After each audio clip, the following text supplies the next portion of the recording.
Hola a todos y todas. Vamos a esperar unos minutitos más mientras se va conectando las personas y ya vamos a dar inicio a la sesión. Así que un par de minutos y les damos la bienvenida oficial a este curso.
Bueno, en honor al tiempo vamos a partir.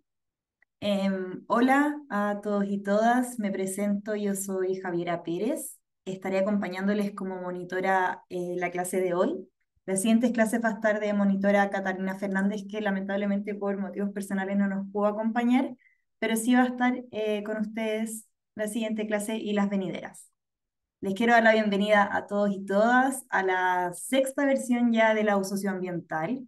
Es un proyecto organizado por ONG FIMA y la Fundación Friedrich Ebert. Por medio de esta iniciativa buscamos abrir la educación ambiental a la ciudadanía, ofreciendo instancias gratuitas de aprendizaje sobre temáticas relacionadas al medio ambiente, a la gestión normativa y gobernanza ambiental y también a otras formas de relación entre sociedad y naturaleza. Para facilitar el desarrollo de la clase, me gustaría pedirles que permanezcan con el micrófono apagado y también hacemos la recomendación de tener las cámaras encendidas en caso de que sea posible. También les cuento que el chat va a estar habilitado en todo momento en caso de que tengan algún comentario o dudas más de la gestión del uso socioambiental. Y al final de la clase va a haber un espacio de preguntas o dudas que tengan respecto a las materias abordadas por Maite y José.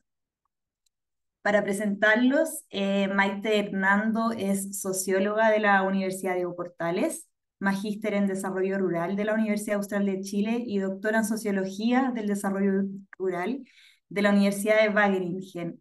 Se ha especializado, en estudios de conflictos hídricos y gobernanza del agua. Por su parte, José Barrena es economista de la Universidad de Chile, él es magíster en desarrollo rural de la Universidad Austral de Chile y candidato a doctor en política ambiental de la Universidad de Wageningen. Se ha especializado en estudios sociológicos de la conservación ambiental. Entonces, sin más, les doy el pase a Maite y José. Muchas gracias. Y bienvenidos todas y todas a la primera clase del curso Sociología del Antropoceno. Hola, bueno, buenas tardes. Muchas gracias ahí por la introducción. No nos vamos a introducir más nosotros. Vamos a dejar un espacio de preguntas hacia el final para que podamos ahora abordar un poco, contarles un poco de qué se trata el curso, ver un poco de contenido. Sí, bueno, son cinco, hola, buenas tardes a todos y a todas.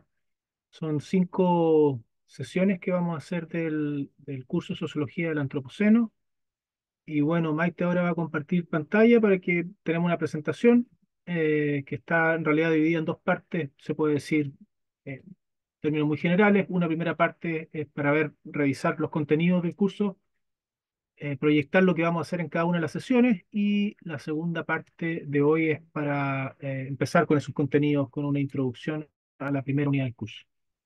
Así que eso es básicamente lo que vamos a ver hoy y claro, la idea es, como se decía, es que al final de la presentación podamos tener un espacio en lo que nos dé el tiempo de conversar sobre el tema del antropoceno. Y como decían también, el chat va a estar habilitado en todo momento, entonces si es que a alguien se le ocurre algo y no se puede aguantar hasta el final porque se le puede olvidar, lo puede ir dejando como comentario, lo vamos a ir abordando. Bueno, para partir, sí nos gustaría contarles un poquito acerca de la historia de este curso. Surgió como una idea, nosotros los dos trabajamos un tiempo en la Universidad de Aysén, en Coyhaique, y se ofrecía la posibilidad de hacer cursos que eran de movilidad estudiantil y en contexto de pandemia. Y nosotros con José, bueno, desde hace mucho tiempo veníamos conversando acerca de este concepto del antropoceno, los dos, bueno, él como economista y yo como socióloga, con la intención también de hacer un análisis un poquito más reflexivo acerca de este concepto, más teórico, más político, más social. Diseñamos un curso que son en base a tres unidades, que es un poquito también el contenido que les vamos a ir mostrando, y desarrollamos 6 versiones del curso, me parece, ¿cierto? Claro, sí, empezamos a hacer en pandemia en 2020 y hasta el año 2023, hasta el año pasado, claro, primer semestre del año pasado hicimos la última versión del curso. Así que bueno, lo hemos ido modificando, actualizando algunas cosas, pero la estructura más o menos es lo que presentamos nosotros en el periodo de pandemia en la Universidad de Chile. Sí. Bueno, y básicamente este curso también lo fuimos ajustando a los objetivos de aprendizaje que iba proponiendo la ONG FIMA, ¿no es cierto?, a través de la U socioambiental. Uno de los objetivos que ellos buscan a través de su universidad es poder enlistar los límites planetarios, que ustedes sean capaces de reconocer estos límites, saber cómo se relacionan, a qué conflictos específicamente, también que podamos identificar acciones importantes que ayudan a retroceder en estos límites. Y lo que más nos importa a nosotros también es propuestas colectivas, no quedarnos solos en el diagnóstico del problema, del conflicto, de la crisis, sino cómo avanzamos a resolver o a convivir como sociedad y comunidad en este contexto de devastación ecológica. Y como objetivos específicos, nos proponemos, ¿no es cierto?, en primer lugar, comprender los efectos socioecológicos de la actividad humana en el planeta. Luego, contrastar conceptos, está el antropoceno, y nos vamos a introducir a un segundo concepto que es el de capitaloceno, identificando cuáles son las principales características de estos conceptos, pero también sus elementos diferenciadores. Y posteriormente, la idea es poder explicar algunos elementos centrales de perspectivas teóricas críticas a al modelo de organización social capitalista en un contexto de crisis socioambiental global. Bueno, el curso tiene tres unidades de aprendizaje o tres unidades de contenido. La primera unidad, cada una de estas, las dos primeras unidades en realidad responden a preguntas. La primera es qué es el antropoceno. Bueno, en cada unidad vamos a tener una breve introducción sobre el tema.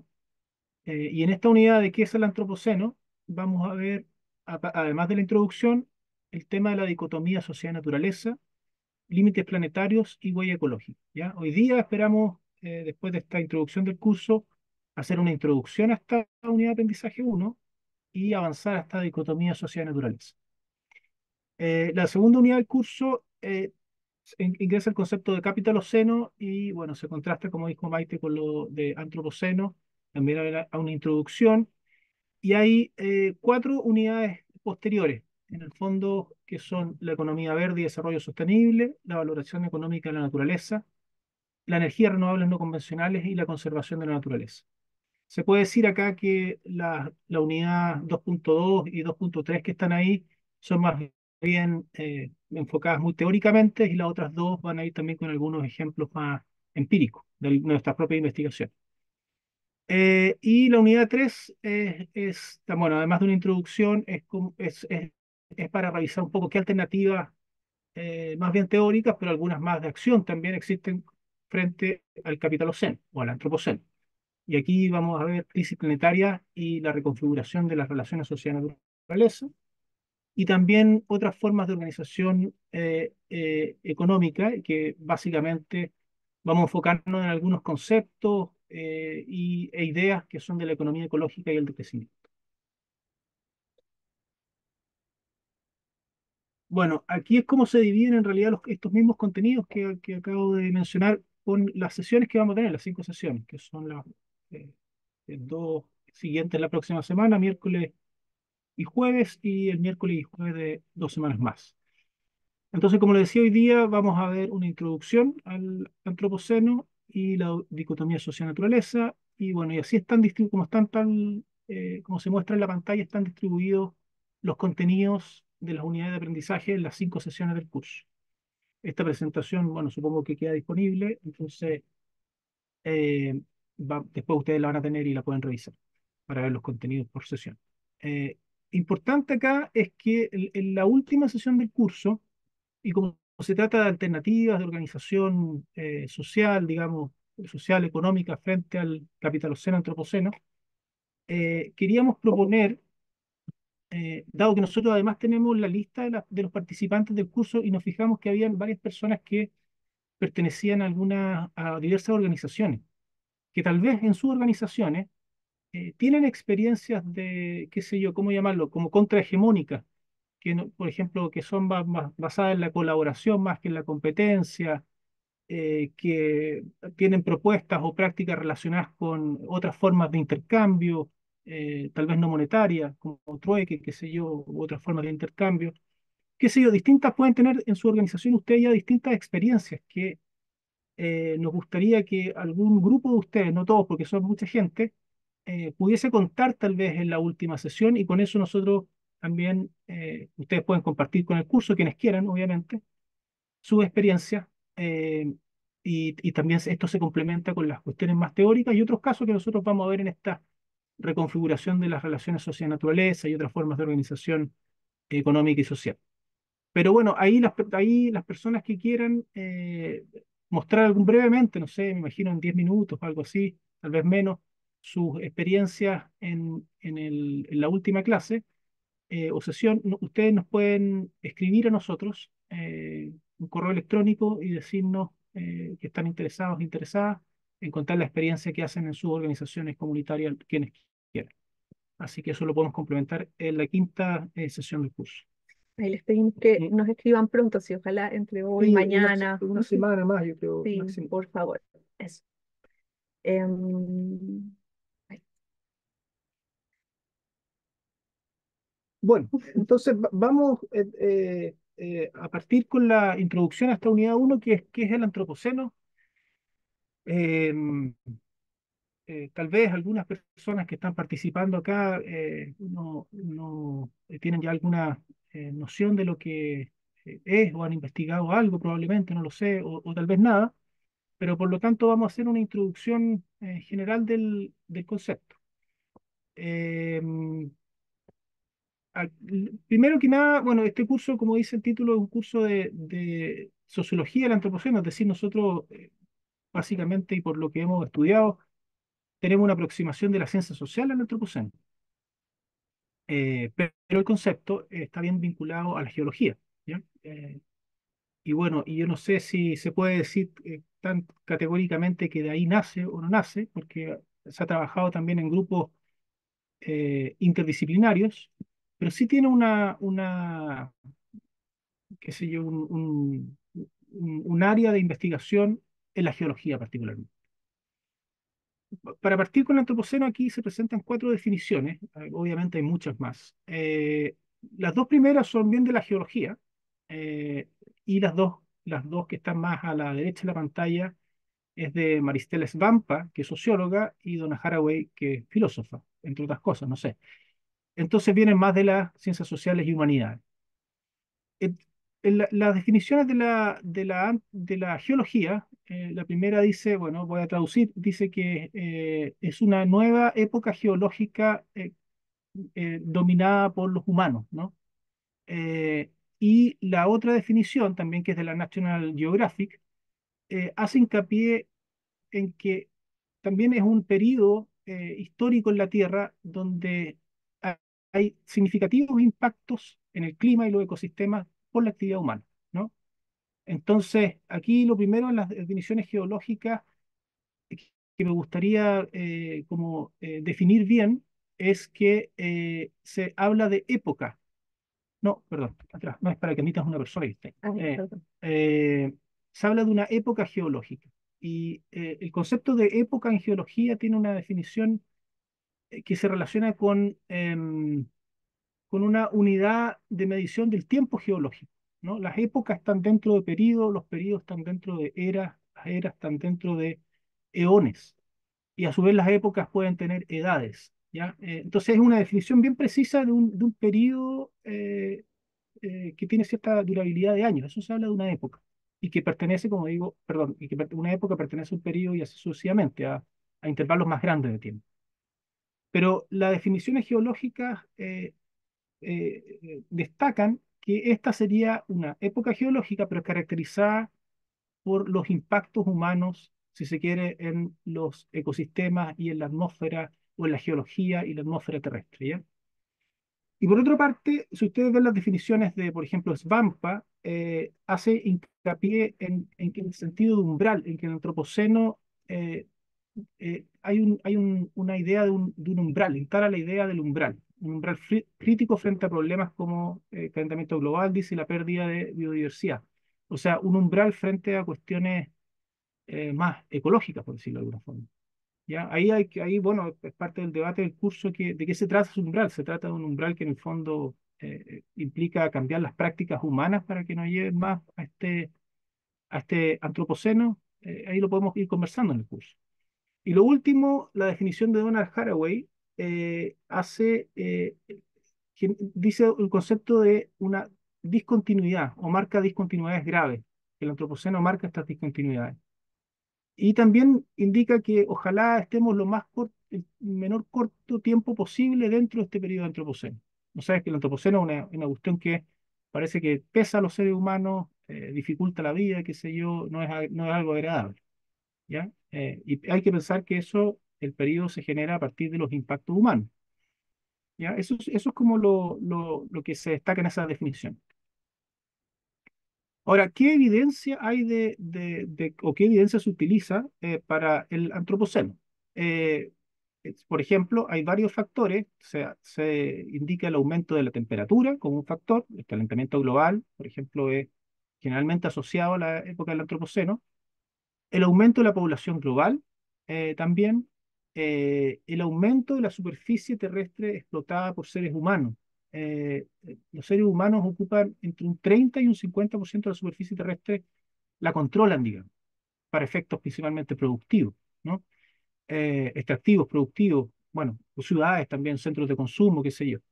Entonces, eso en general se asocia con algo que se llama la productividad primaria neta, que en el fondo, si esos espacios no fueran utilizados por los seres humanos, podrían ser utilizados por otra naturaleza, por otra especie, para satisfacer sus propias necesidades, llamémoslo así, ¿ya? Los humanos se apropian de esos espacios, y generalmente en forma confrontacional contra otras especies.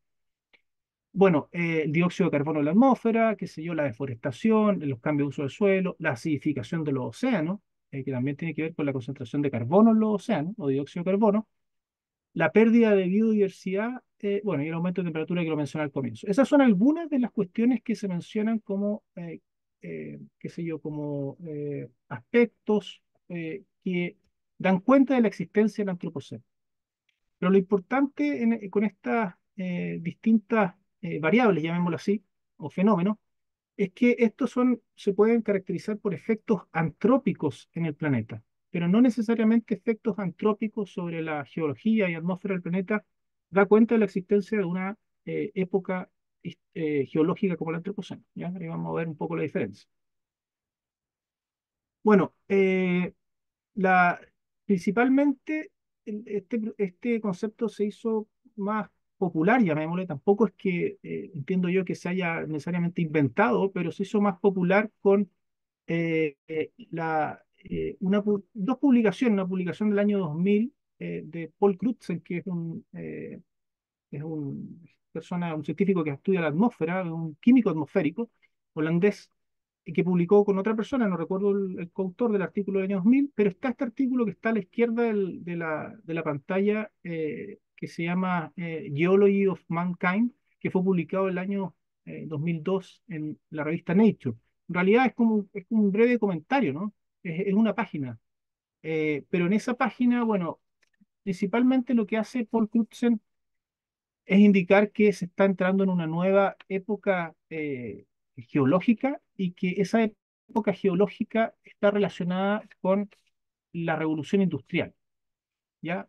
O sea, esa época geológica se iniciaría a finales del siglo XVIII, llamémosle con la primera revolución industrial. Eh, esa, esa, em, esa asociación también es importante ahí decirlo, para medir los impactos humanos, para caracterizar los impactos humanos sobre el planeta, es que coincide más o menos con la época de la invención de la máquina a vapor, ¿no? Y eso hace muy eficiente o más eficiente el uso del carbón. Entonces, empezó a haber más extracción de carbón. Bueno, eso tal vez es tema de otra cosa, pero en esos momentos, eh, con la invención de la máquina a vapor se pensó que se iba a extraer menos carbón, porque justamente con menos unidades de carbón yo podía hacer los mismos procesos. Pero en realidad lo que pasó fue al revés y se extrajo más carbón, ¿no? Y eso, bueno, carbón, combustible, qué sé yo, para echar a andar la economía, aumentó el comercio, qué sé yo, se empezaron a sacar nuevos productos, tecnología, etcétera, más tecnología. Entonces, es un periodo que marca mucho por la industrialización, ¿no? Y bueno, Crutzen en este artículo, en su idea del antropoceno, marca más o menos el inicio del antropoceno con, como digo, a finales del siglo XVIII y asociado a la era industrial o la revolución industrial. Pero, y bueno, y da un montón de antecedentes también, un poco los que mencioné antes, qué sé yo, el aumento del CO2 en la atmósfera, la deforestación, etcétera, el aumento de la población, lo da con cifras, digamos. Ahí también va a estar el artículo, yo no voy a entrar así en las cifras, pero ahí están. Y bueno, y está lleno de cifras en todos lados también, si ustedes pueden buscarla ahí, de cómo han cambiado todas esas variables en poco tiempo, ¿no? Desde la era industrial. Pero hay otros potenciales orígenes del antropoceno, ¿no? Y aquí, en la parte derecha de la pantalla, se mencionan dos más. Por ejemplo, está Jason Moore, que es historiador inglés, y él dice que más bien el antropoceno estaría más asociado con el origen del capitalismo que con la revolución industrial, o sea, anterior, digamos, el siglo XV, y la colonización europea de América, por ese periodo más o menos. Mercantilismo, capitalismo, se asociaría más al inicio del antropoceno. Y hay otros autores como Salesevich, que plantea que más bien el inicio del antropoceno estaría vinculado a un proceso que le llama la gran aceleración, que es más o menos a mediados del siglo XX, por ahí por el año 50, ¿ya? Y que bueno, vamos a también detallar más adelante. Bueno, un poco lo que mencionaba antes en relación a la geología, ¿no? Si se fijan acá, hay, están el tiempo en escala geológica, la figura que está, la figura A que está a la izquierda. Bueno, los datos, los números que están ahí al lado, no sé si nosotros podemos tener un puntero ahí o no sé cuál, ahí abajo, Ese no. ese, ahí, ahora sí. Estos números están en millones de años, Y bueno, si se fijan acá es un poco lo que les mencionaba antes, las divisiones geológicas están, por ejemplo, en era, en un periodo y en épocas, ¿no? Entonces nosotros estaríamos en el periodo cuaternario, de acuerdo a las divisiones geológicas, y estamos oficialmente en la era del Holoceno, ¿no? Que está acá. Entonces, bueno, si tiene que entrar un antropoceno, se han planteado principalmente, yo no sé si tal vez se han planteado más cosas, pero principalmente se ha planteado que hay dos formas de introducir el antropoceno. Una es que el antropoceno siga al Holoceno como una época geológica, y la otra, que es la C, es que el antropoceno siga directamente al Pleistoceno como una época geológica. ¿Ya? Y el Holoceno pasaría a ser más bien una edad dentro del periodo Pleistoceno.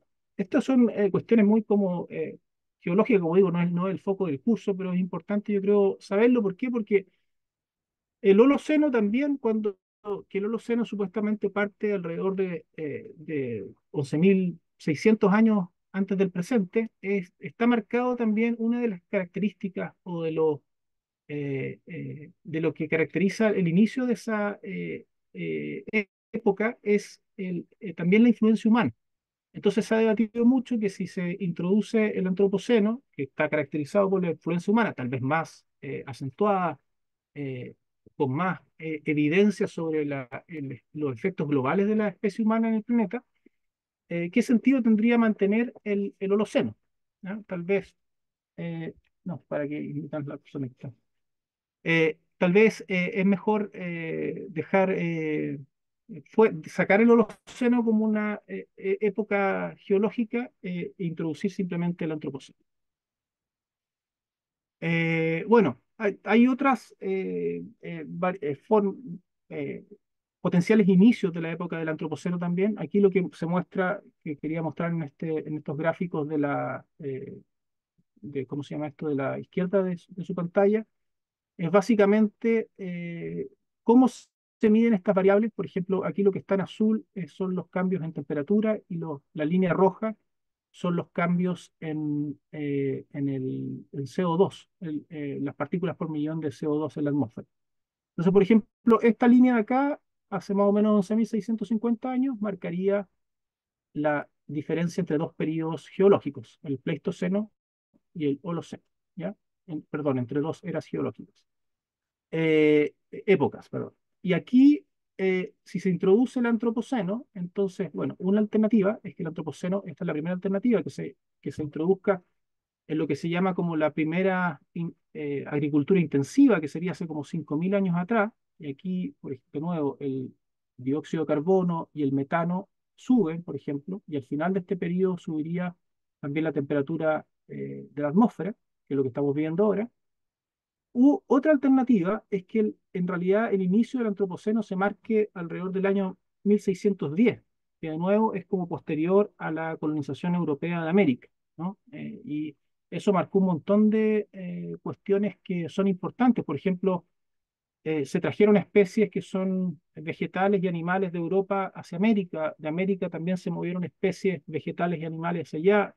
El comercio internacional aumentó mucho el flujo de personas. Entonces se empezaron a homogenizar también en algunas partes algunos cultivos, por ejemplo. Todos esos registros del polen, por ejemplo, de las plantas, quedan en el suelo, ¿ya? Y todo eso se puede ver si hay un fenómeno que marcadamente indique que hay cambios importantes globales, por ejemplo, ¿ya? Quedan en el suelo, o otros, por ejemplo, como el dióxido de carbono, también puede quedar registrado en los bloques de hielo, en la Antártica y en el Ártico también. También es otra forma de detectarlo.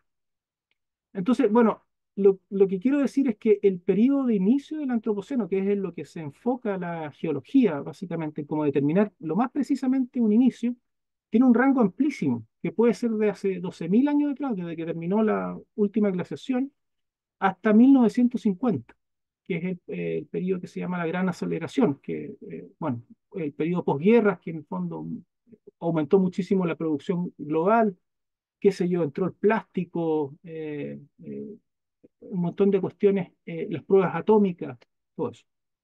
Aquí he destacado en todos los periodos tres que son de más interés. Uno es que se asocia con colonización europea en América, es decir, a finales del siglo XV. La revolución industrial puede ser otro inicio, como, que es lo que plantea Paul Crutzen a finales del siglo XVIII. La, eh, eh, la detonación de armas nucleares, que eso es 1945, o bueno, muy asociado también con ese periodo, o muy cercano, en 1950, la industrialización ya más, podemos decir, los inicios de la globalización también. ¿Ya? Esos son como los periodos que en el fondo hay coincidencia entre los científicos que pudiese ser el inicio del antropoceno.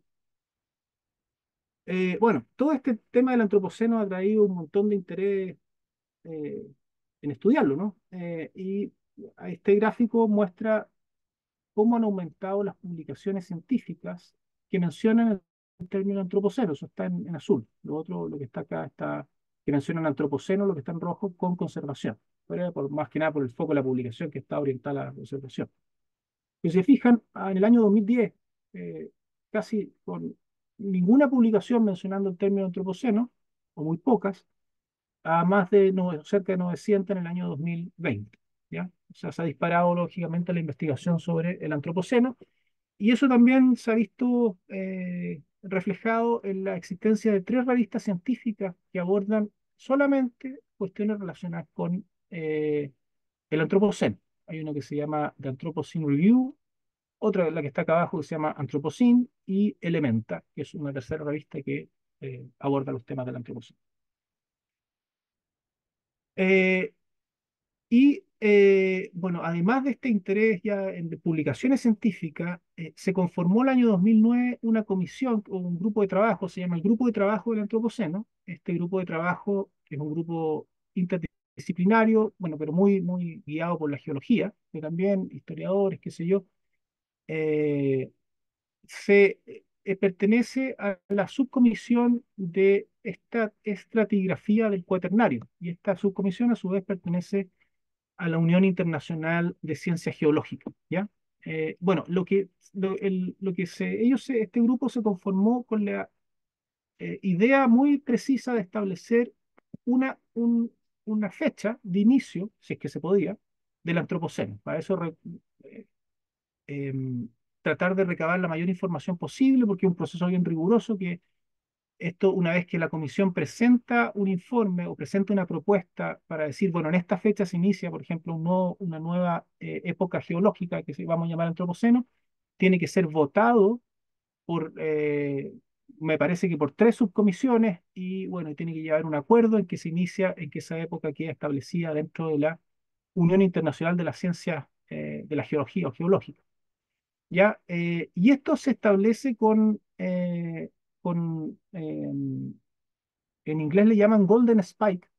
Son como marcadores. Por ejemplo, que estoy señalando acá es un marcador que está en Australia que marca un periodo geológico. Ponen realmente físicamente un marcador, y acá abajo hay un mapa donde hay diversos marcadores que marcan distintos periodos geológicos o tiempos geológicos, porque no son solamente periodos, pueden marcar épocas, periodos, qué sé yo, eras en el mundo. ¿Ya? Entonces, la misión era reunir la mayor cantidad de información respecto a eso.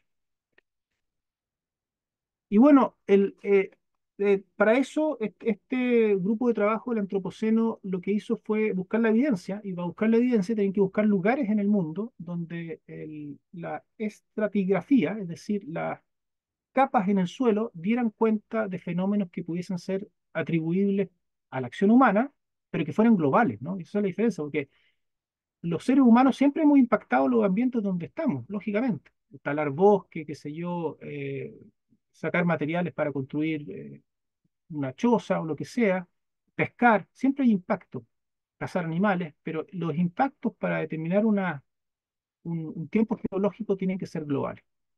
Eso, o sea, es decir, los impactos de los seres humanos tienen que manifestarse a escala planetaria.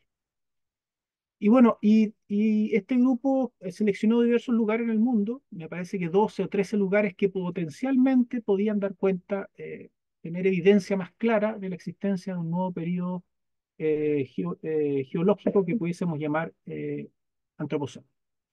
Finalmente se seleccionó el lago Crawford, que está en Ontario, Canadá, del lago tiene ciertas características muy especiales, es pequeño y es muy profundo.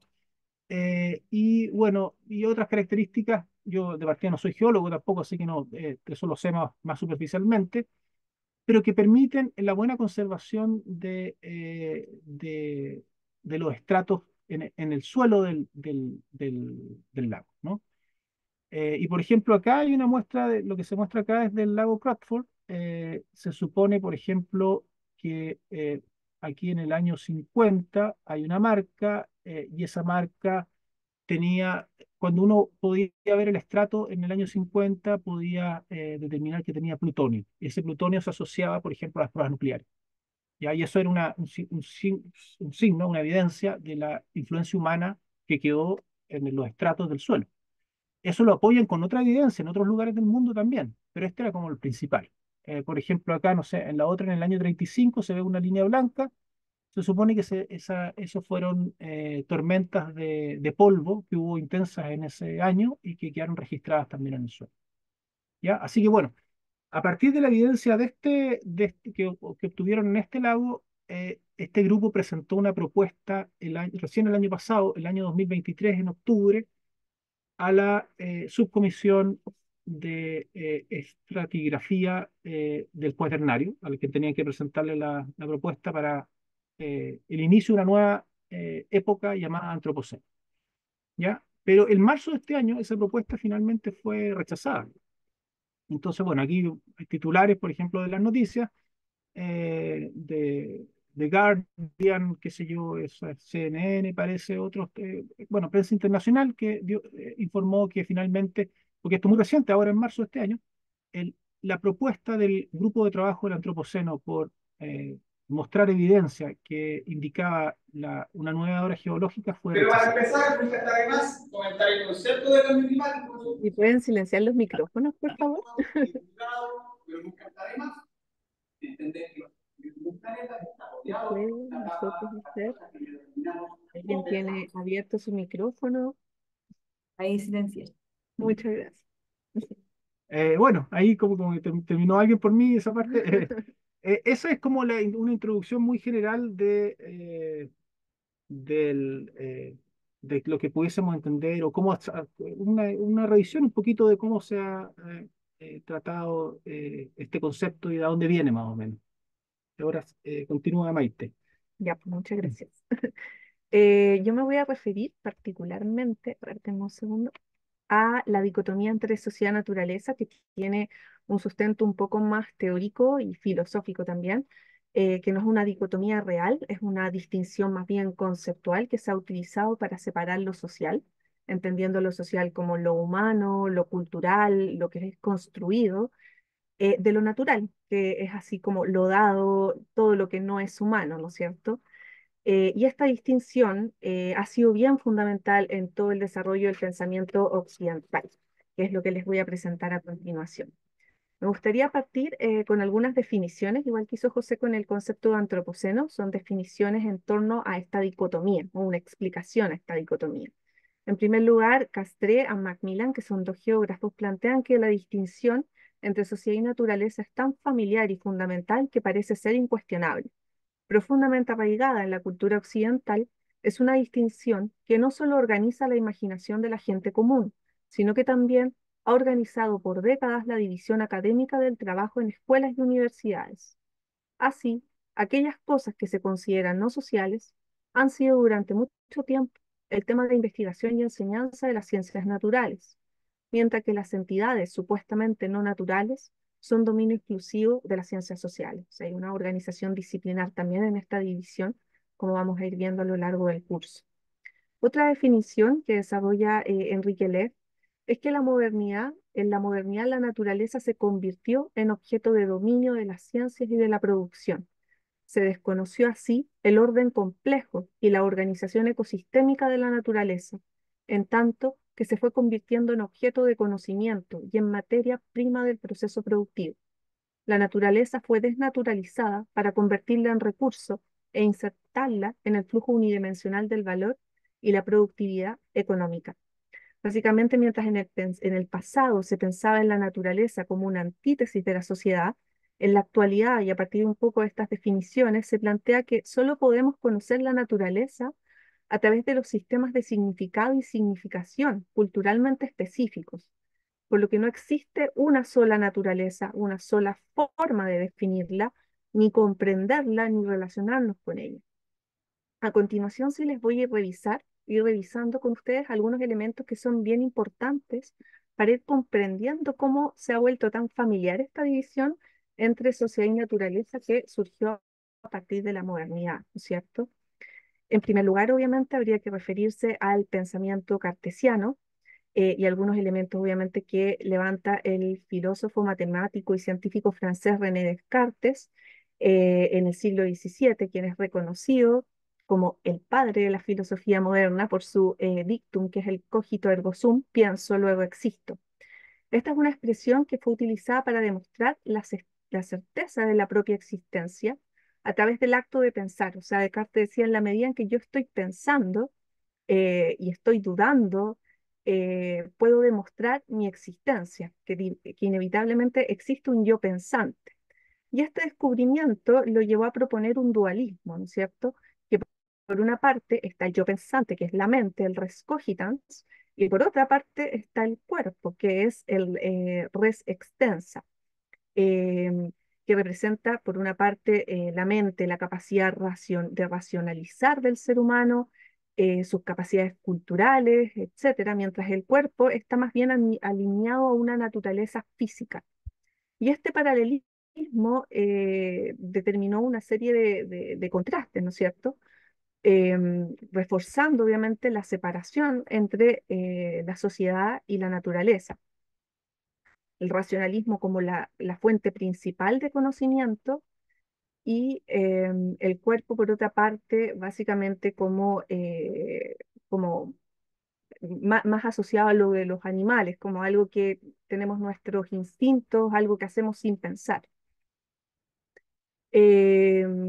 Y bueno, en la modernidad, la naturaleza, a partir de esta dicotomía, ¿no es cierto?, que surge cuando se habla de esta dicotomía sociedad-naturaleza, inevitablemente se vincula al pensamiento cartesiano, es que la naturaleza se vuelve objeto de dominio, se vuelve un recurso que, como decía la definición de Lev, la permite insertar en un flujo unidimensional, en la productividad económico. Entra la naturaleza a una lógica racionalista, mecanicista, que sienta las bases para su apropiación en pos del desarrollo de la humanidad.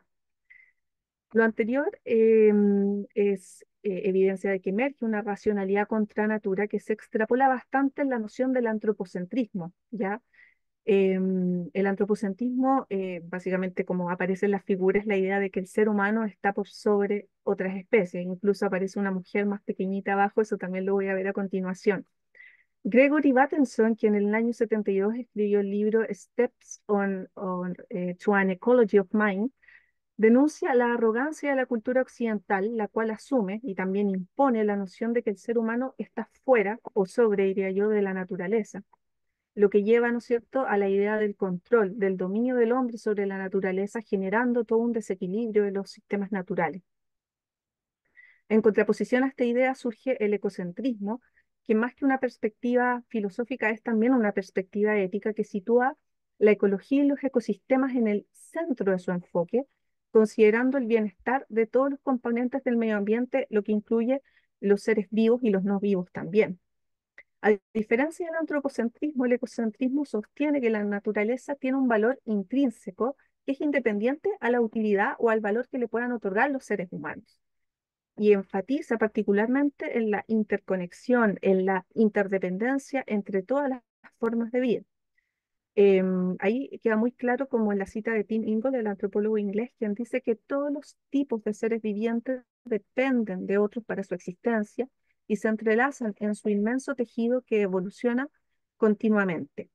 El ecocentrismo ha sido la base, yo siento, del pensamiento ecologista de la segunda mitad del siglo XX. Ha sido inspirador de varias olas del ecologismo, particularmente el trabajo que se ha levantado desde el ecologismo profundo, la ecología profunda, que tenemos ahí como toda la historia de Douglas Tompkins, por ejemplo, acá en el sur de Chile, que es una visión de conservación que en algunas ocasiones más radicales incluso deriva en la convicción de que el ser humano casi no puede convivir con la naturaleza, que debiéramos estar aparte. Otro aspecto que me gustaría abordar cuando hablamos de dicotomía sociedad-naturaleza y de la cual José ya habló un poquito antes, tiene que ver con la colonización europea que se inició en el siglo XV, que marcó también el comienzo de una serie de transformaciones ambientales a gran escala, porque facilitó la explotación intensiva de diversos recursos naturales en colonias que se constituyeron básicamente en miras a potenciar el desarrollo industrial de Europa. De acuerdo con el geógrafo brasilero Carlos Porto González, la colonización no solo implicó la dominación por parte de la cultura europea sobre culturas y pueblos originarios, sino que también una relación de dominación sobre la naturaleza. Y esta expansión y explotación resultaron en deforestación, pérdida de biodiversidad, degradación de los ecosistemas, también el desarrollo de agricultura extensiva, minería de gran escala, que iban respondiendo a la demanda también por mercancías desde Europa. Además, también se generaron, como mencionaba también José, diversos sistemas de intercambio que fueron introduciendo especies invasoras que alteraron también significativamente los ecosistemas nativos, se globalizaron cultivos, animales, se transformaron completamente ciertas prácticas tradicionales y agrícolas, e inclusive obviamente la relación entre humanos y naturaleza. Se generó despojo de tierras, ¿no es cierto? Explotación de de obra indígena mediante la esclavización, que condujo también no solo a una degradación ambiental, sino también obviamente una degradación social. Em, y bueno, todos estos elementos básicamente sientan las bases de un capitalismo global, que es este sistema, ¿no es cierto?, que se caracteriza por una explotación intensiva de la naturaleza y de las personas, estableciendo diversas dinámicas de acumulación y expansión que han impulsado cambios bien significativos que se han visto, por ejemplo, a partir de la segunda mitad del siglo XX en el contexto de la gran aceleración que también describió José anteriormente. El antropólogo colombiano Arturo Escobar, quien ha desarrollado un extenso trabajo de campo en la costa pacífica de Colombia y con pueblos indígenas, particularmente en Colombia, pero en otros lugares de América Latina también, propone el concepto de la colonialidad de la naturaleza para referirse a cómo las estructuras del poder colonial persisten en la forma en que nos seguimos relacionando con la naturaleza. Y esta perspectiva sostiene que el colonialismo no solo ha afectado a las personas y a las culturas, sino que también la forma en que se percibe y se trata el medio ambiente, perpetuando su explotación, su dominación, en beneficio obviamente del capitalismo y las sociedades dominantes. Esto esencialmente implica que las relaciones de poder y dominación colonial se van extendiendo a nivel global. Lo que es destacable también del trabajo de Arturo Escobar es que apunta a la existencia de otras sociedades no modernas donde esta división no está establecida. Esto lo vamos a ir viendo en próximas sesiones del curso, con más detalle. Me gustaría ahora referirme también, cuando hablamos de esta dicotomía entre sociedad y naturaleza, a los aportes que se han levantado desde la literatura feminista. En particular, voy a hablar del trabajo de la filósofa australiana Val Plumwood, quien escribió en el año 93 el libro Feminism and the Mastery of Nature.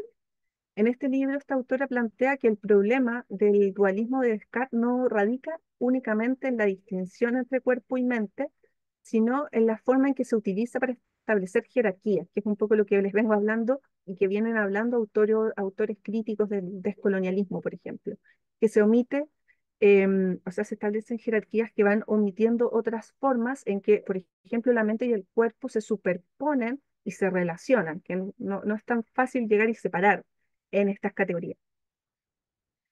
Para Plumwood, ¿no es cierto?, esta hiperseparación, este quiebre de la continuidad humano-animal, mente-cuerpo, se hizo mediante la redefinición del concepto pensar, porque básicamente se planteó que todas las actividades que involucraban al cuerpo, que tenían que ver con la percepción sensorial, eran como operaciones no mentales, ¿no es cierto?, como actividades bien animales, por así decir.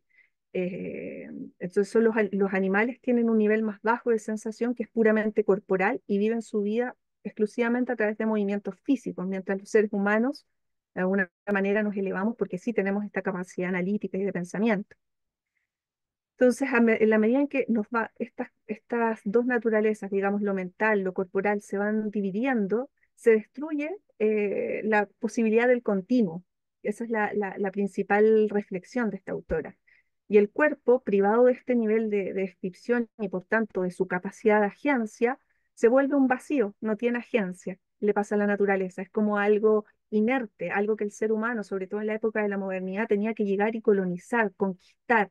Yo siempre recuerdo una frase que leí cuando estaba trabajando en un proyecto sobre Hidroaicén, que eran declaraciones de un manuscrito escrito por Endesa el año 40, que era esta noción de que el ser humano tenía que ir y rasgar la superficie, las capas terrestres para hacer servir todo aquello que era inerte, como la naturaleza, como algo exterior y muerto, que solo existe y es útil en la medida que el ser humano lo vuelve como algo productivo. Em, Ella también plantea, obviamente al igual que Escobar, una lectura un poquito más auspiciosa, rescata el trabajo que se está levantando desde la filosofía postmoderna, que está abordando justamente todo aquello, aquello que es el cuerpo que está en la mente que está en el cuerpo, la mente que está en el animal, cómo existe este continuo, que no existe esta dicotomía propiamente tal. Además del trabajo de esta autora feminista, está la obra también de Simone de Beauvoir, que en su libro, ¿no es cierto?, El segundo sexo, el año 49, hizo grandes aportes que han inspirado, yo siento, en gran medida el trabajo feminista actual, que es esta noción de que la naturaleza se asocia a las emociones, a lo corporal, ¿no es cierto?, a lo animal y por ende a lo femenino, mientras que la cultura, la razón, se ha asociado históricamente a lo masculino. Les voy a leer una cita a continuación que resume un poco esta idea y dice: el hombre busca en la mujer al otro como naturaleza y como prójimo, pero sabemos que sentimientos ambivalentes se inspira la naturaleza en el hombre. Él la explota, pero ella aplasta el tarareo. Él nace de ella y muere en ella. Ella es la fuente de su ser y el reino que él subyuga a su voluntad. La naturaleza es una vena de materia burda en la que el alma está aprisionada, y ella es la realidad suprema. Es contingencia e idea, lo finito y el todo. Ella es lo que se opone al espíritu y al espíritu mismo. Ahora aliada, ahora enemiga, aparece como el oscuro caos de donde brota la vida, como esta vida misma y como el más allá al que tiende la vida. La mujer resume la naturaleza como madre, esposa e idea. Estas formas ahora se mezclan y ahora entran en conflicto y cada una de ellas tiene un rostro doble. O sea, desde el feminismo se ha explorado muchísimo el vínculo entre la naturaleza, la emoción y lo femenino mediante la idea, ¿no es cierto?, de que la mujer históricamente, casi por nuestra facultad de parir, tenemos más cercanía con la naturaleza. Eso ha sido como un poco lo que ha dado origen al pensamiento ecofeminista, entre otras corrientes que también espero poder ver en próximas sesiones. Y esta dicotomía ha sido bien criticada por las feministas como una forma también de opresión que limita la libertad y el desarrollo pleno de las mujeres, relegándolas a un papel secundario en la sociedad. Otras ideas que me gustaría rescatar tienen que ver un poco con los estudios de ciencia y tecnología, el trabajo que ha desarrollado Anne-Marie Moll, John Law, ¿no es cierto?, que ha surgido a partir de una crítica que ellos levantan con el concepto One World en inglés, que la traducción es como el mundo mundial, que es un mundo que se arroga el derecho de asimilar todos los demás mundos al presentarse como único, exclusivo y verdadero, cancelando las posibilidades para lo que está más allá de todos sus límites. Otros mundos, otras realidades terminan siendo creencias, mero folclore, y un mundo moderno el único válido. El discurso del desarrollo, por ejemplo, ha sido utilizado como un pretexto para imponer no solo una ocupación territorial, sino que también una ocupación de carácter ontológico. En respuesta a ello, por ejemplo, el antropólogo de nuevo colombiano Arturo Escobar ha ido proponiendo algunos conceptos como la idea del pluriverso, el sentir pensar con la tierra, y a través del concepto, por ejemplo, del pluriverso plantea que el mundo no es un único universo homogéneo dominado por una sola forma de racionalidad y de modo de vida, que es la típicamente occidental, sino que hay una pluralidad de mundos que están coexistiendo. Y cada uno de estos mundos tiene sus propias lógicas, sus propios conocimientos, formas de ser, de relacionarse con la naturaleza y con la sociedad. el pluriverso celebra esta diversidad cultural y epistémica y promueve una visión más inclusiva y justa del mundo. Por otra parte, también este concepto de sentir pensar tiene un enfoque más holístico, más relacional. Reconoce, yo lo siento más en línea con el ecocentrismo, en tanto reconoce la interdependencia entre seres humanos y naturaleza, promoviendo diversidad de conocimientos locales, por ejemplo, ambientales, la importancia del saber de los territorios, de las personas que viven en los territorios, como un elemento clave. Para cerrar esta discusión sobre sociedad y naturaleza y poder tener un espacio un poquito amplio en que podamos recoger sus preguntas y podamos discutir un poco acerca de lo que hemos presentado con José, les dejo una cita de nuevo de la filósofa americana Donna Haraway que inspira bastante nuestro trabajo, el mío en particular tal vez, y dice que ninguna especie actúa sola, ni siquiera nuestra propia arrogante especie que pretende estar constituida por buenos individuos en los llamados discursos occidentales modernos.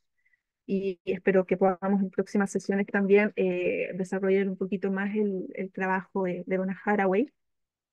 Si se preguntan si les gustaron las imágenes, igual vamos a subir la diapositiva, pero todo el trabajo de imágenes de la última parte viene de Edward Burtynsky.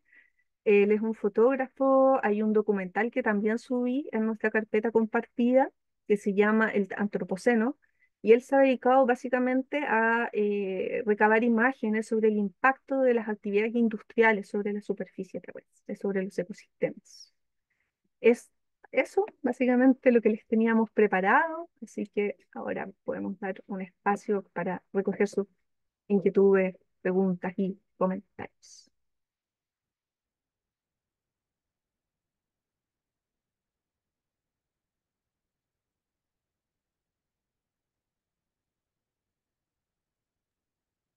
Muchas gracias, Maite y José. Ahí los invito a aprovechar la instancia a ver si alguien tiene alguna duda o comentario sobre la clase. También se pueden hacer preguntas sobre lo que viene del curso. Si les era más o menos lo que esperaban o esperaban otra cosa también. Ahí está Sol, sí, dale Sol. Hola, Hola. yo que, Hola. hola, quería preguntarle si esto de que no fue aceptado el antropoceno como una era, una época, ¿no? Geológica, si eso se puede reevaluar, si hay alguna posibilidad, porque de no aceptarla significa que nos vamos a mantener en el nombre de la misma, no me acuerdo si era época o era geológica. El Época. época, ya. Y nos vamos a mantener en la misma. ¿Qué pasa con eso? Si se puede volver a plantear y qué implicancias tiene de que no sea como formalizado como una época geológica. Ya, gracias Sol. Sí, buena pregunta. O sea, mira, sí, definitivamente es bueno aclararlo acá también, porque una cosa es que, claro, desde el punto de vista de la geología, al parecer, eh, no sé si todos, pero gran parte del esfuerzo es determinar, como les decía, precisamente un año casi. O sea, de hecho están hablando del año 1952, eso es lo que dice la propuesta, del inicio de una época geológica, en este caso, que sería el Antropoceno. Pero más allá que eso sea aprobado o no aprobado por la Unión Internacional de Ciencia Geológica, hay cuestiones que son evidentes y nadie las niega tampoco. Por ejemplo, los impactos humanos a escala global. Absolutamente lleno de evidencia, que vamos a ir viendo a lo largo del curso. Ahí mencioné solo algunas, pero pensemos, por ejemplo, en eh, el dióxido de carbono y la acidificación de los océanos o la pérdida de biodiversidad. Por ejemplo, hoy día se está hablando de una sexta extinción de especies, por ejemplo. Y hay muchas otras cosas. Entonces, la discusión definitivamente no se va a acabar ahí. El grupo de trabajo del Antropoceno, que se conformó el año 2009, que mencionaba yo, y presentó esta propuesta, sigue trabajando. Y además la votación fue, si se puede decir, no sé, con un poco de polémica o algo así, porque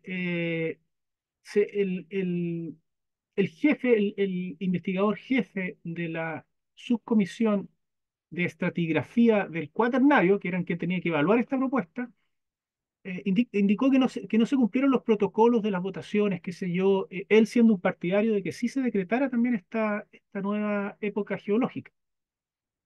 Así que seguro que se va a presentar de nuevo la propuesta, seguro que van a tratar de buscar más evidencia por el lado geológico, pero además de eso, y más allá de eso, como decía, por ejemplo, nosotros lo que nos ocupa más en este curso, a partir de esa introducción, más geológica, digamos, son las cuestiones más políticas del concepto, y que eso va a seguir dando mucho, ¿cómo se llama esto?, debate, porque, por ejemplo, por un ejemplo, no es lo mismo si se dijera que el Antropoceno partió hace 11.000 años, que si se dice que el Antropoceno partió el año 1952. Entonces, uno dice, bueno, hace 11.000 años, bueno, bueno, y ya partió hace mucho tiempo, no sé, ya, las cosas están así, que en la carga política que tiene decir partió en 1952 por bombas nucleares, ¿quién disparó esas bombas? ¿Quién son los países que tienen más responsabilidad en eso? ¿Cuáles no? ¿Qué grupos tienen más responsabilidad en eso? ¿No? ¿Quién se benefició? ¿A quién perjudicó? Empieza un montón de debate político en el sentido del poder. Entonces, la discusión está sumamente abierta, y bueno, por el otro lado, por el lado geológico, digo, también yo creo, o sea, seguro que se presenta una nueva propuesta y el grupo sigue trabajando. Yes. Gracias a ti.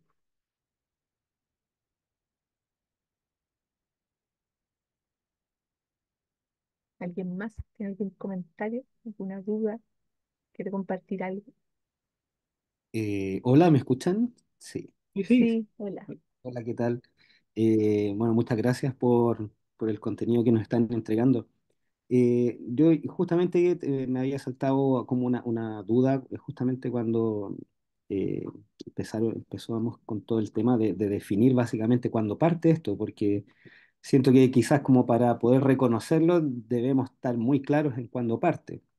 Entonces, también pensando en que esta dicotomía que tú mencionabas también, que pareciese ser de que no se da desde un punto particular en todas partes, porque tenemos culturas o sociedades que tienen otros grados de relación con la naturaleza que los nuestros. De hecho, en la actualidad hay no sé, pues, culturas que están más arraigadas a la naturaleza, por ende esta dicotomía es muy distinta, no es como la que estamos acostumbrados nosotros desde el mundo occidental.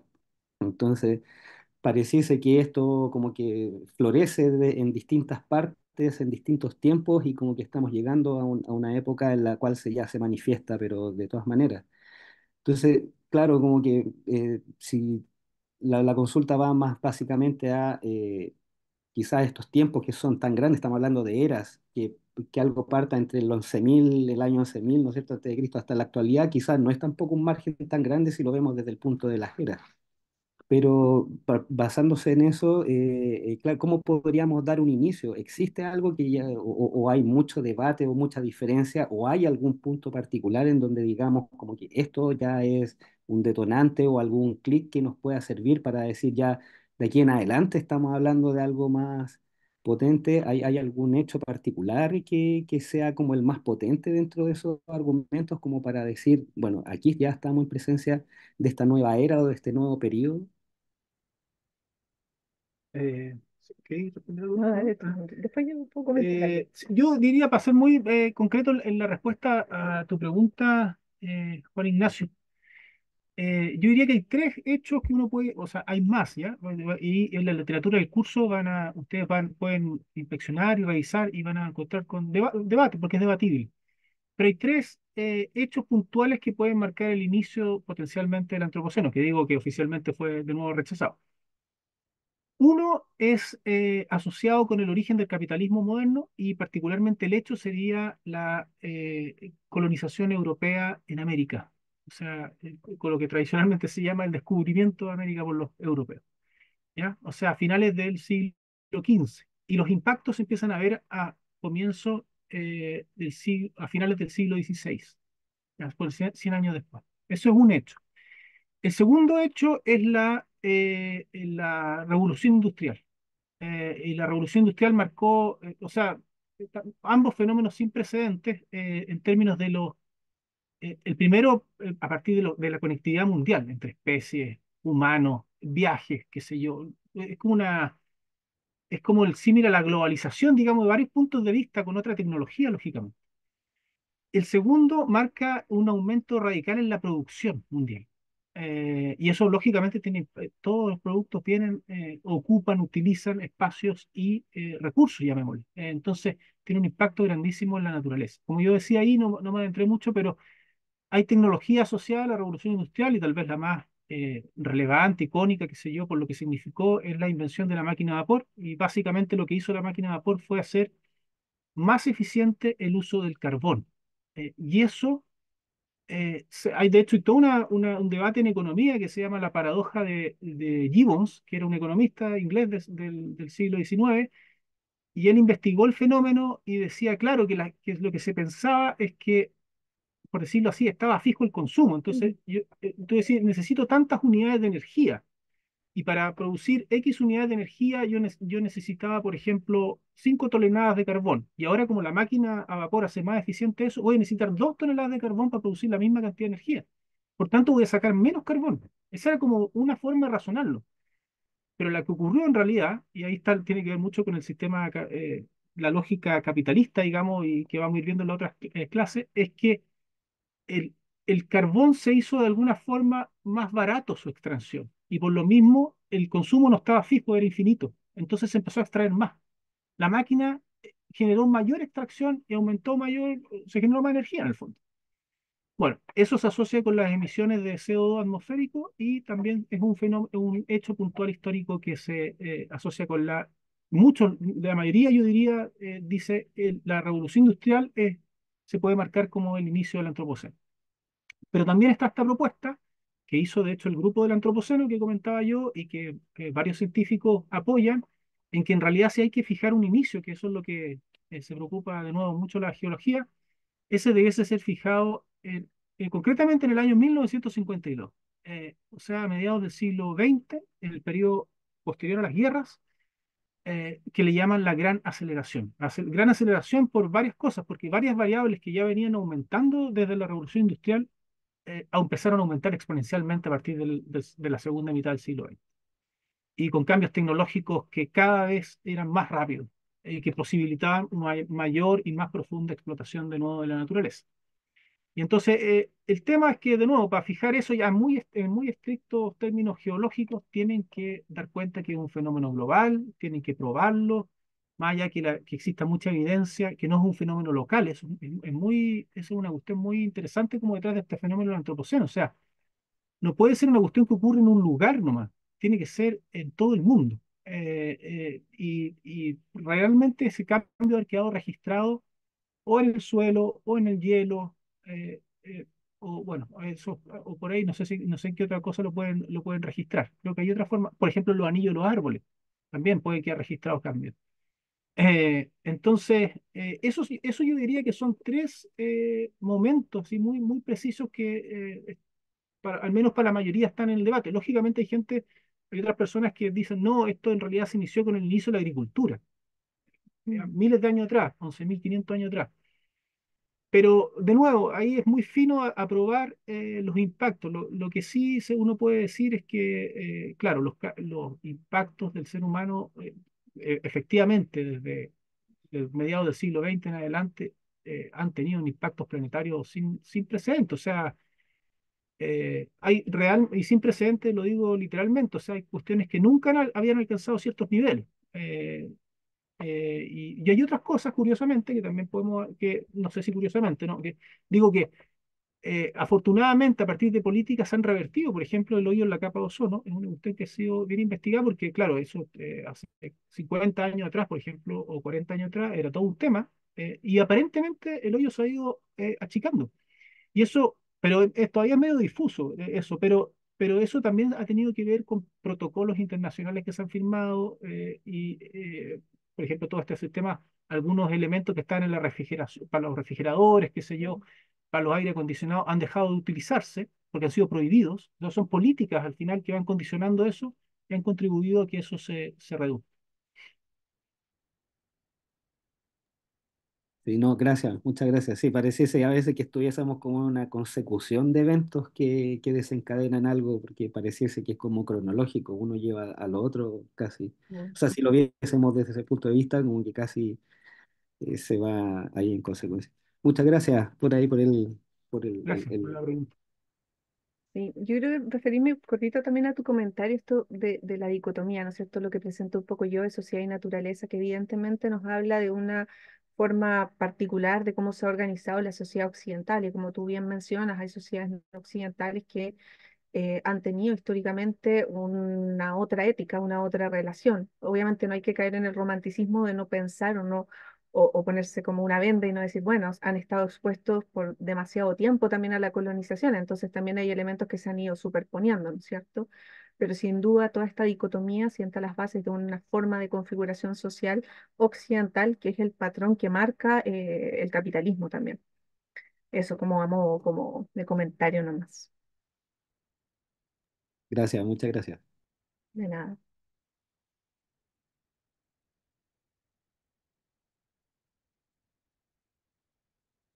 Sí, si alguien tiene más comentarios, preguntas, nos podemos conversar ahí entre todos. Eso va a ser un poco así la dinámica también el resto de las sesiones, ojalá.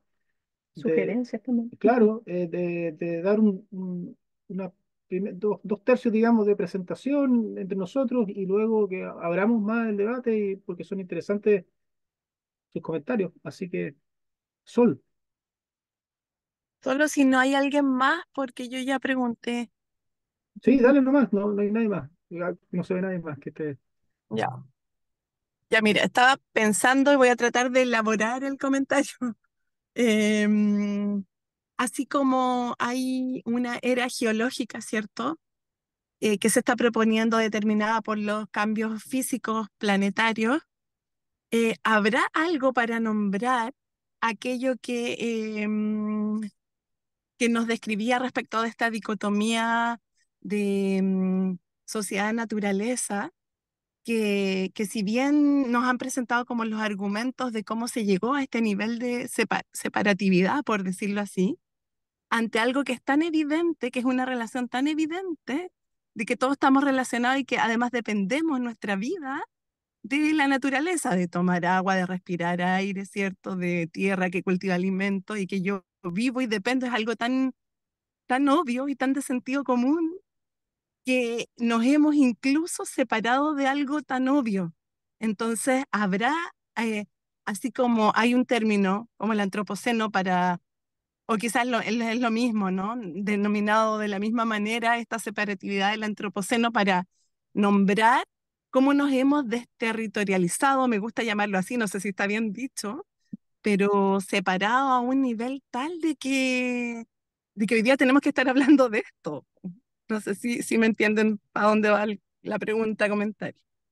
Sí, sí, o sea, yo al menos en lo que he revisado en la literatura, en distintos espacios donde he tenido la oportunidad de compartir con otras personas, se habla básicamente del pensamiento cartesiano o la dicotomía sociedad-naturaleza que plantea Descartes como algo así como una cosa original. ¿Por qué? Porque surge esta propuesta, esta dicotomía, ¿no es cierto?, en el contexto de, así como sentando las bases de la modernidad que es la que finalmente también sienta el piso para la universidad, ¿no es cierto? Se construye la universidad como un templo de conocimiento casi el único válido, ¿no es cierto? Y se establecen, ¿no es cierto?, las disciplinas desde las cuales tú vas a construir ese conocimiento y se establecen estas separaciones disciplinares donde los científicos estudian todo lo que tenga que ver con lo material, ¿no es cierto?, con la naturaleza y los cientistas sociales con todo lo que se clasifica como no natural. No conozco si existe algo u otro concepto anterior a ese, pero yo creo que es como bien referido, recurrente utilizarlo cuando uno quiere hablar de esta separación, de esta territorialización, como le mencionas tú, o una desconexión que hace creer que nosotros simplemente podemos ir y agotar un ecosistema y si se nos acabaron los recursos ahí, bueno, nos trasladamos a otro lugar, se agotaron los recursos ahí y no vamos midiendo el impacto que eso puede tener a escala planetaria, porque también que uno vaya y afecte una nación, hoy día también es un elemento limitante, ya no podemos seguir pensando en soluciones a esta crisis ecológica o a delimitar los problemas ambientales en los marcos de los estados nacionales, porque estamos viendo que esta relación, esta configuración es mucho más compleja, por decirlo de una forma. Sí, yo para agregar nomás a eso tu pregunta, Sol, primero, ¿cómo lo relacionamos nosotros? ¿Por qué tenemos esta, llamémosle, subunidad, dicotomía sociedad-naturaleza en un curso de sociología del antropoceno? Porque lo vemos como tal vez la principal, tal vez la más importante, o la que está más subyacente causa de llegar a un periodo histórico donde los impactos humanos son a escala planetaria y además y eso es muy importante, son impactos negativos, ¿no?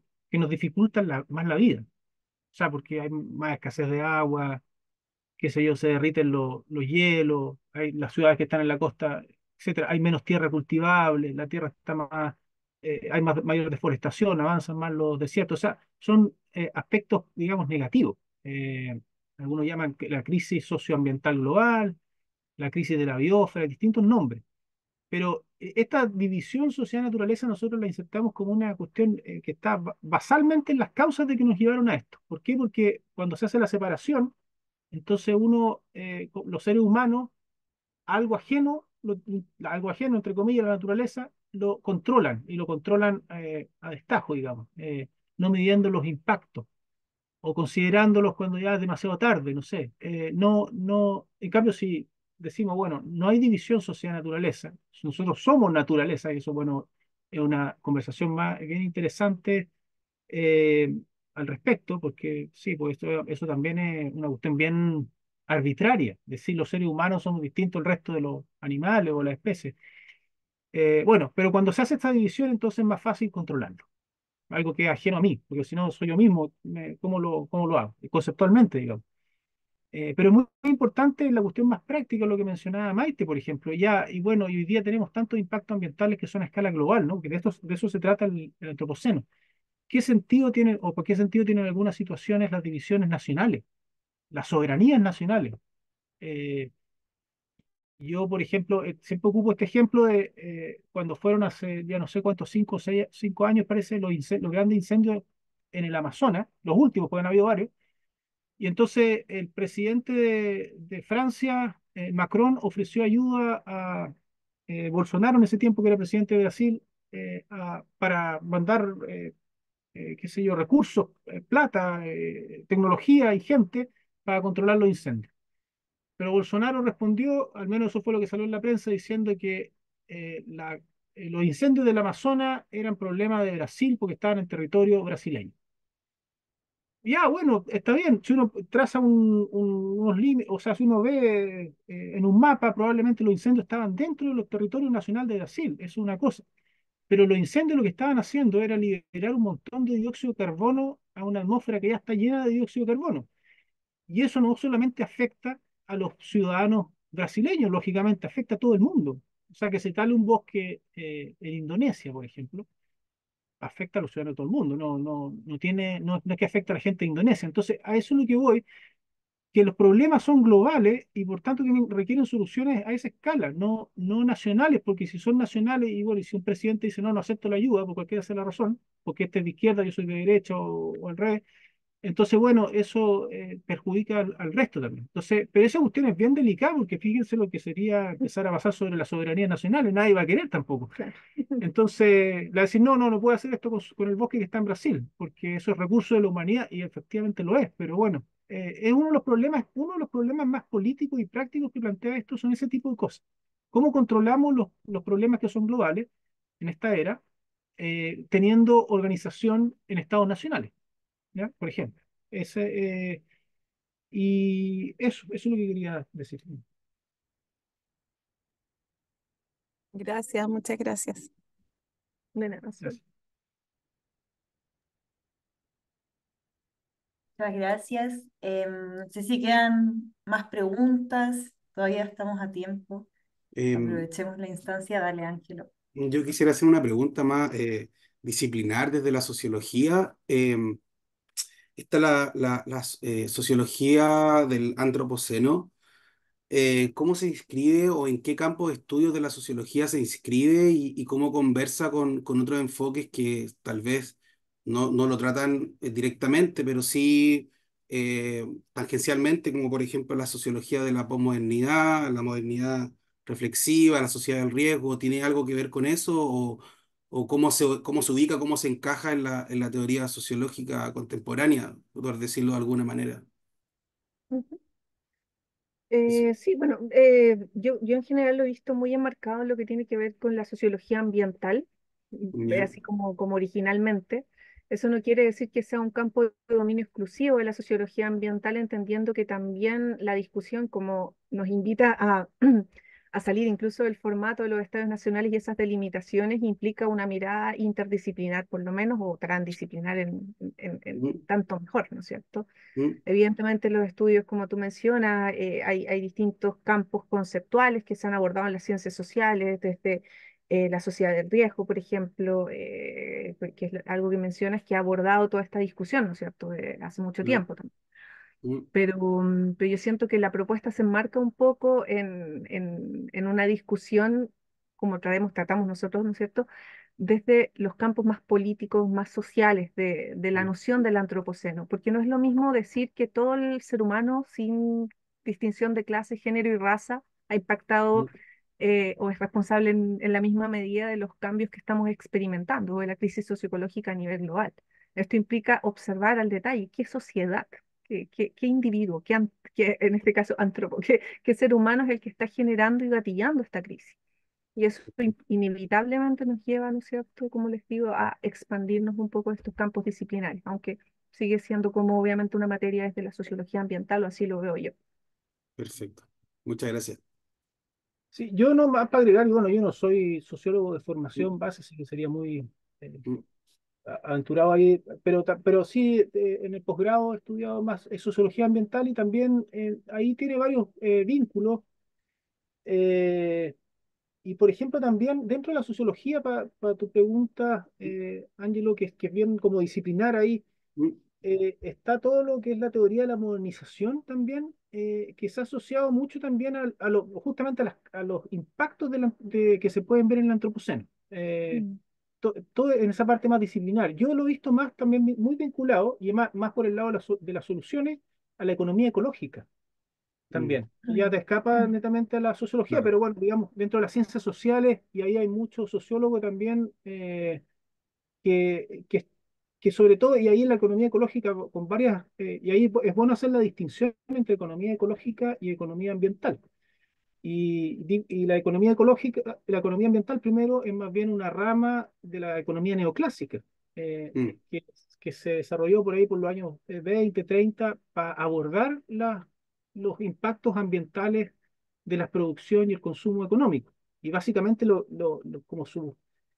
¿cómo decirlo? Como ideas fuerza o principios que están ahí centrales en la economía ambiental son el tema de las externalidades, por ejemplo. Los mm, procesos productivos, los procesos de consumo generan externalidades. Y esas externalidades básicamente es todo lo que no estaba considerado dentro del proceso económico. Por mm, ejemplo, no sé, voy a producir celulosa. Bueno, y ahí considero los costos y los ingresos de la celulosa, etcétera. Bueno, contamina un río, externalidad. mm, Y entonces se ve como una cuestión externa al proceso económico.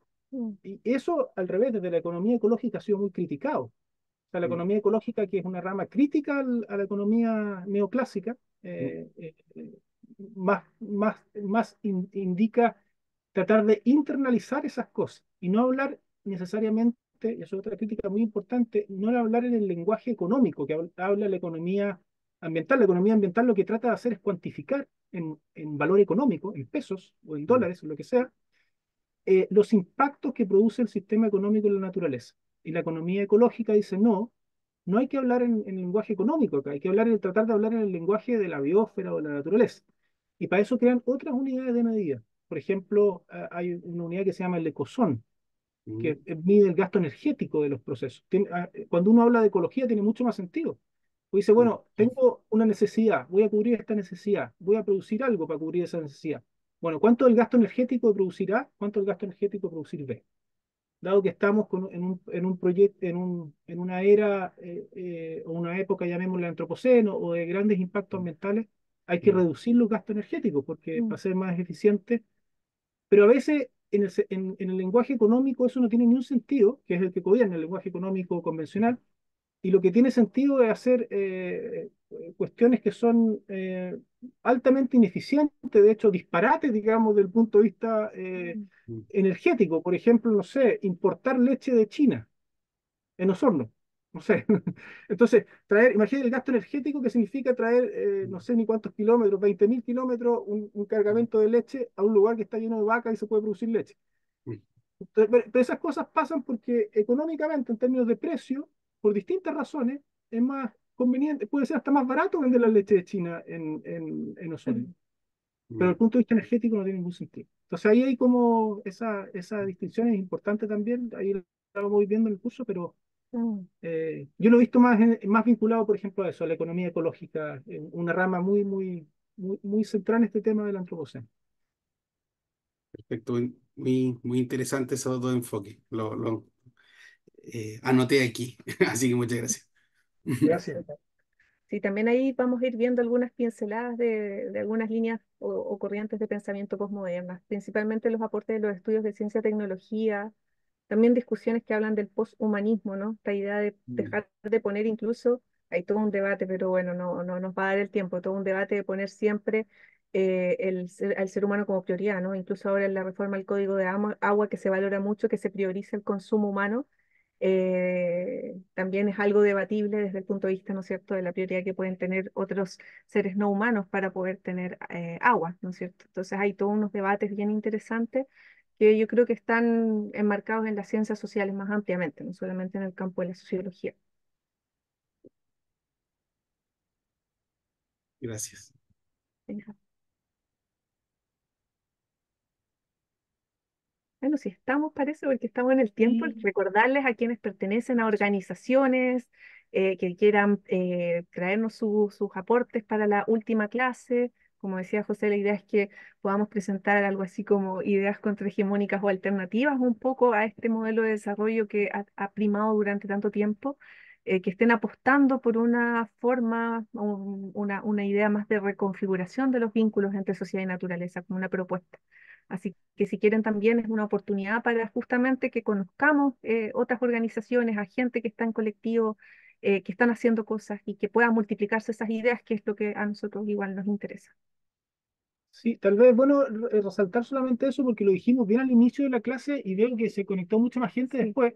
Entonces, nosotros en la última sesión, en la quinta sesión del curso, que es en 2 jueves más, si no me equivoco, queríamos dejar un espacio, si es que alguien se animaba o querían, porque vimos en la lista del curso que habían varias personas que pertenecían a diversas organizaciones.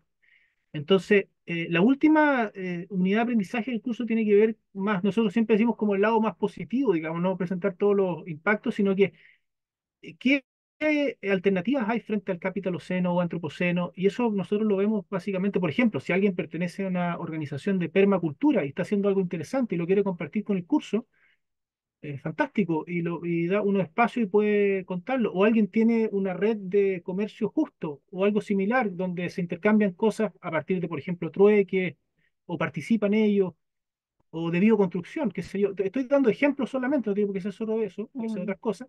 Pero si le parece que hace algo o participa en una organización eh, que va contrahegemónica, como decía Maite, no está pensando en la gran economía mundial, sino que haciendo cuestiones y son contribuciones finalmente Ujú. y le interesaría presentar, fantástico. Ahí nos escriben y nos dicen, ojalá en máximo más una semana para Sí, organizarlo, organizamos, sí. pero si alguien se anima, era eso. Bueno, muchísimas gracias Maite y José y también a todos quienes se conectaron y asistieron y participaron de esta clase. Nos vemos ya la próxima semana. Les recuerdo que la clase queda grabada y se va a subir la próxima semana a la página web de la U Socioambiental por si quieren consultarla o la quieren compartir a alguien. Y también un pequeño recordatorio al final de todo el curso, se les va a enviar a todos los participantes una encuesta para que dejen sus comentarios, sus reflexiones y observaciones. Y eso también va a servir como a modo de controlar la asistencia y que a cada uno de ustedes les pueda llegar su certificado. Así que eso, muchas gracias y nos vemos en la siguiente sesión. Gracias, Nos vemos Mike. la Sí, próxima. les subimos los textos igual ya de la unidad 1, están arriba por si acaso les quieren echar una mirada y les vamos a subir también esta presentación. Eso, nos vemos la próxima semana. Nos vemos. Muchas Chao, que gracias. estén bien. Buenas Gracias. noches. Chao, buenas Gracias. noches.